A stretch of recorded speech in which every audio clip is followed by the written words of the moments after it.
सात संगत जी प्यार से कहना धन निरंकार जी। सात संगत जी, ब्रह्म ज्ञान लेने के बाद भी हमारे अंदर थोड़ा सा भी क्रोध, लोभ, मोह बचा हुआ है और इसे हम खत्म नहीं कर पाए हैं। तो सात संगत जी, ब्रह्म ज्ञान नहीं टिक सकता, हमारा मन शांत नहीं हो सकता, हमेशा ही हमारा मन अशांत सा लगेगा, क्योंकि ये थोड़े से ही बचे हुए क्रोध, लोभ, मोह कब बड़ा रूप लेकर अहंकार बन जाए ये पता नहीं चलता। और ब्रह्म ज्ञान तो बहुत ही सूक्ष्म होता है, ये कब विलीन हो जाए पता नहीं चलता। इसीलिए हमें ब्रह्म ज्ञान को हमेशा अपने मन में, दिल में, दिमाग में टिकाए रखना है। और ये कब टिकेगा? जब हम हमेशा सत्संग, सेवा और सिमरन करेंगे। सात संगत जी, आज की साखी एक ऐसे महापुरुष की साखी है जिन्होंने तो ब्रह्म ज्ञान ले लिया, लेकिन ब्रह्म ज्ञान लेने के बाद भी उन्हें सत्संग में मन नहीं लगता था। उनके अंदर क्रोध, मोह, लोभ, ईर्ष्या थोड़ी सी तो बची हुई थी। आज की साखी एक सच्ची घटना है। सात संगत जी, एक महापुरुष बहुत ही गरीब थे। वो अपने जीवन से तंग आ गए थे। उनकी स्थिति ऐसी थी कि एक वक्त की रोटी भी बहुत ही मुश्किल से मिल पाती। सात संगत जी, एक दिन जब वो महापुरुष अपने काम पर जा रहे थे तो उनकी मुलाकात एक ब्रह्मज्ञानी महात्मा से हुई। और बातों ही बातों में महापुरुष ने अपने सारे जीवन के दुख उस महात्मा से शेयर किए। सात संगत जी, तब महात्मा ने उस महापुरुष को संत निरंकारी मिशन के बारे में बताया। और महात्मा ने यह भी कहा कि एक बार उस मिशन में आकर देखो, तुम्हारा मन शांत हो जाएगा, तुम्हारे अंदर ये जो बेचैनी है वो खत्म हो जाएगी। और जीवन में कितनी भी चुनौतियाँ क्यों ना हो, उन चुनौतियों का सामना करते हुए तुम्हें जीवन जीने में भी मजा आएगा। सात संगत जी, महात्मा की बातें महापुरुष को बहुत ही अच्छी लगी और उसने ये तय किया कि वो संत निरंकारी मिशन में जरूर जाएगा। संतों जी, महापुरुष सत्संग में जाने लगे। वहाँ पर उन्हें बहुत ही अच्छा लगने लगा। उन्होंने ब्रह्म ज्ञान की भी प्राप्ति कर ली। महापुरुष अपना ज़्यादा से ज़्यादा समय सेवा, सिमरन और सत्संग में ही बिताते। धीरे धीरे इस निराकार प्रभु परमात्मा की असीम कृपा से महापुरुष के पास धन संपत्ति भी हो गया और उनका कारोबार अच्छे से आगे बढ़ने लगा। महापुरुष को अब खाने पीने का भी कोई दुख नहीं रहता। वो अच्छे से खाते पीते थे और जैसे जैसे उनका कारोबार आगे बढ़ता गया, उन्हें वैसे वैसे जीवन जीने में भी मज़ा आता गया। सात संगत जी, महापुरुष के पास बहुत सा धन संपत्ति हो गया और वो अपने कारोबार में इतना बिजी हो गए कि वो सत्संग भी बहुत कम करने लगे। महापुरुष के मुंह पर, महापुरुष के होठों पर दिन रात सुमिरन ही चलता रहता था, लेकिन वो अपने कारोबार में इतना बिजी हो गए कि वो सिमरन भी करना भूलते गए। सात संगत जी, महापुरुष ने अपने कारोबार को तो आगे बढ़ा लिया, लेकिन अब उनके मन से शांति खत्म हो चुकी थी। वो अशांत रहने लगे थे।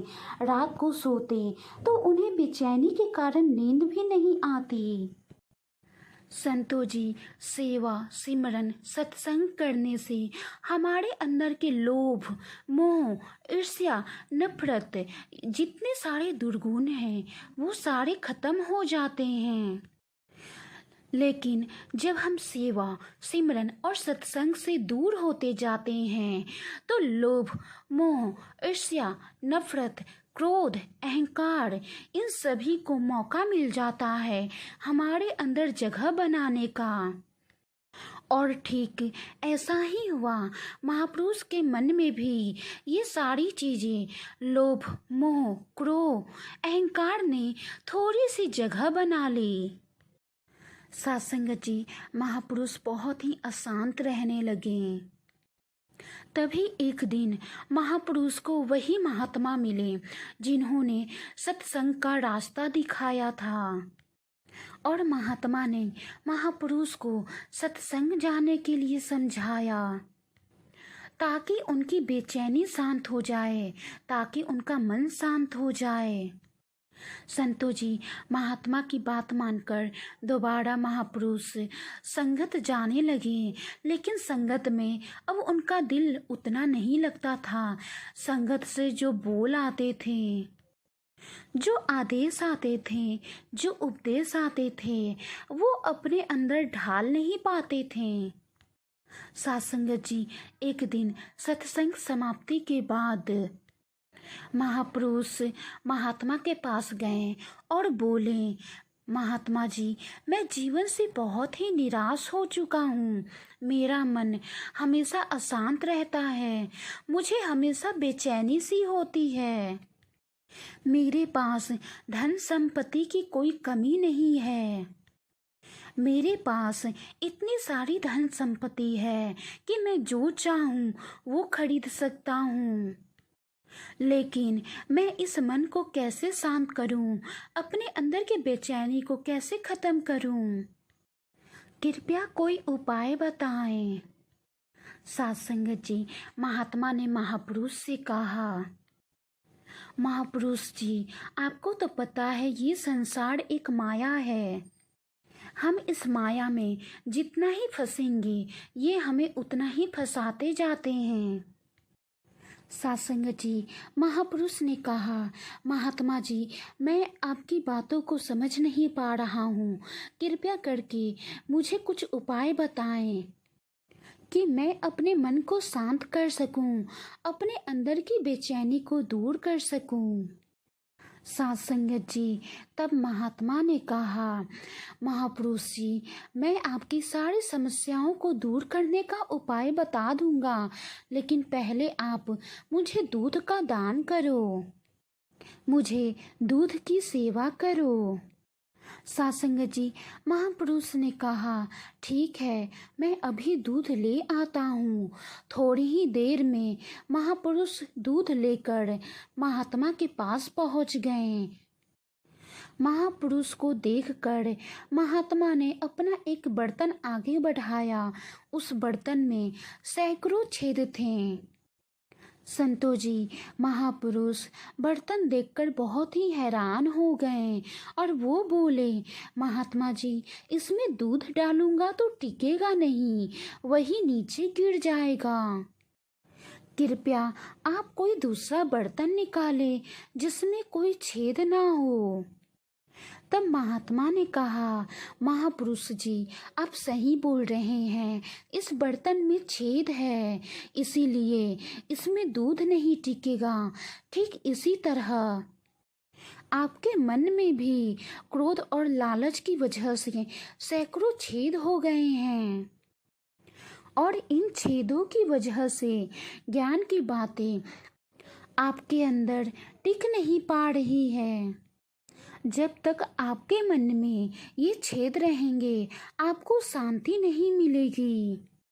आपको क्रोध को काबू करना होगा और लालच छोड़ना होगा, और ये सब सेवा, सिमरन, सत्संग से ही संभव हो सकता है। महापुरुषों जी, आप याद करो, ब्रह्म ज्ञान लेने से पहले भी आप जीवन से निराश हो चुके थे, लेकिन सत्संग में आने के बाद, ब्रह्म ज्ञान लेने के बाद, सेवा, सिमरन, सत्संग करने के बाद आप कितने खुश रहते थे। आपके मन में शांति थी, आपके होंठों पे हंसी थी। पर आप कारोबार में इतना बिजी हो गए कि सत्संग करने का आपके पास समय भी नहीं बचा। और सेवा सिमरन सत्संग से दूर होने के कारण आपके मन में क्रोध, लोभ, लालच ने अपनी जगह बना ली, जिसके कारण आपका मन भी अशांत रहने लगा, आपके अंदर बेचैनी होने लगी। आप अपने मन के से क्रोध, लोभ, मोह, अहंकार को निकालें। अपना समय सेवा, सिमरन, सत्संग के लिए निकालें और अपने कमाए हुए धन में से कुछ धन सेवा, परोपकार के लिए करें। निराकार प्रभु परम पिता का सिमरन करें। फिर देखिए आपका जीवन खुशियों से खिल उठेगा। आपके अंदर ये बेचैनी नहीं रहेगी, मन भी शांत रहेगा।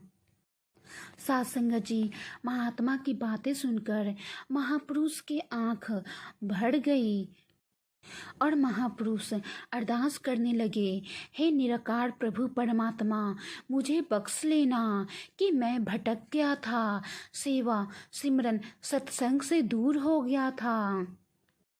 तूने ही मुझे आगे बढ़ाया और तूने ही मुझे सारी खुशियाँ दी, लेकिन उन खुशियों में उलझकर मैं तुझे ही भूल चुका था। बख्श लेना मेरे परमात्मा, बख्श लेना। साथ संगत जी, कहने का भाव यही है कि जीवन में कुछ ऐसे मोड़ आते हैं जहां हम बिजी हो जाते हैं और सेवा सिमरन सत्संग के लिए समय नहीं निकाल पाते हैं, और ऐसा ही करते करते हम सेवा सिमरन सत्संग संतों से दूर होने लगते हैं, जिसके कारण हमारे मन में, हमारे अंदर क्रोध, मोह, लालच, अहंकार जगह बना लेती है और हम रास्ता भटक जाते हैं, दुनियावी भ्रम में उलझ जाते हैं। दुनियावी भ्रम में उलझने के कारण हमारे अंदर का ब्रह्म ज्ञान भी विलीन होने लगता है और हमारा मन अशांत सा, बेचैन सा होने लगता है। तो साथ संगत जी, हमारे मन में शांति हो, हमारे अंदर बेचैनी ना हो, इसलिए हमें सेवा सिमरन सत्संग करना है। भले ही हम कितना भी बिजी क्यों ना हो, लेकिन हमें सेवा सिमरन सत्संग के लिए समय निकालना है। साथ संगत जी, हम भले ही जीवन के कुछ मोड़ ऐसे आते हैं जिसमें हम सेवा सिमरन सत्संग से दूर हो जाते हैं, लेकिन निराकार प्रभु परमात्मा हमारा हाथ थामे हुए हमारा इंतजार करते हैं कि हम फिर भक्ति के रास्ते पर आ जाएंगे। साथ संगत जी, हमेशा इस निराकार प्रभु परमात्मा पर विश्वास रखें और अपने जीवन का आधार भी इस निराकार प्रभु परमात्मा को बनाएं।